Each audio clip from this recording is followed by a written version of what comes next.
آگ والے اس کے ارد گرد جمع ہو جائیں گے اور کہیں گے اے فلاں تیرا کیا معاملہ ہے، کیا تو ہمیں نیکی کا حکم نہیں دیتا تھا اور ہمیں برائی سے منع نہیں کرتا تھا؟ وہ کہے گا میں تمہیں نیکی کا حکم دیتا تھا اور خود وہ کام نہیں کرتا تھا، اور تمہیں برائی سے منع کرتا تھا اور خود وہی کام کرتا تھا۔ استغفر اللہ، یہ بخاری شریف کی حدیث۔ استغفر اللہ۔ آیت نمبر 45، وَاسْتَعِینُوا بِالصَّبْرِ وَالصَّلَاةِ، یعنی کہ کسی بھی مصیبت کے برداشت کرنے میں ان دو چیزوں سے سہارا لو۔ نبی علیہ السلام کو جب اچانک کوئی حادثہ پیش آتا تو آپ علیہ السلام نماز پڑھتے تھے۔ صبر 3 قسم پر اہل علم نے فرمایا، مصیبت پر صبر کرنا، اللہ تعالیٰ کی اطاعت پر صبر کرنا، اور نافرمانی سے بچنے پر بھی صبر ہے۔ آیت نمبر 46،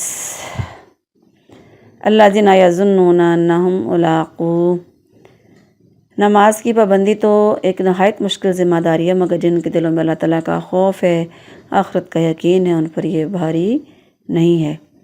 آیت نمبر 47، یا بنی اسرائیل، اوپر آیت نمبر 40 میں مختصر اللہ تعالیٰ نے بنی اسرائیل کو اپنے احسانات یاد دلائے تھے، اب تفصیل کے ساتھ ان کا بیان شروع ہو گیا ہے، دوبارہ خطاب کیا گیا اور دوبارہ وہی لفظ ان کے لیے استعمال کیا گیا، یا بنی اسرائیل، یعنی اتنا پیارا طریقہ ہے کہ جیسے انسان کو اپنے بڑوں پر فخر ہوتا ہے نا، تو ایسے ان کو بلایا گیا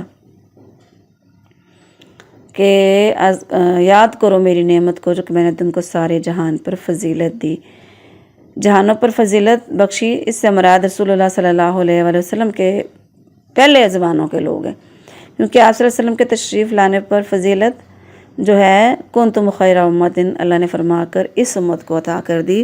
رسول اللہ صلی اللہ علیہ وآلہ وسلم نے فرمایا سب سے بہتر میرے زمانے کے لوگ ہیں، پھر وہ لوگ جو ان سے بعد میں ملیں گے، پھر جو ان کے بعد ان سے ملیں گے۔ یہ بخاری شریف کی حدیث ہے۔ یہ ان واقعات کا نعمتوں کا تسلسل جاری ہے، ہم انشاءاللہ بقیہ اگلے سبق میں پڑھیں گے۔ وما علیہ الا البلاغ المبین۔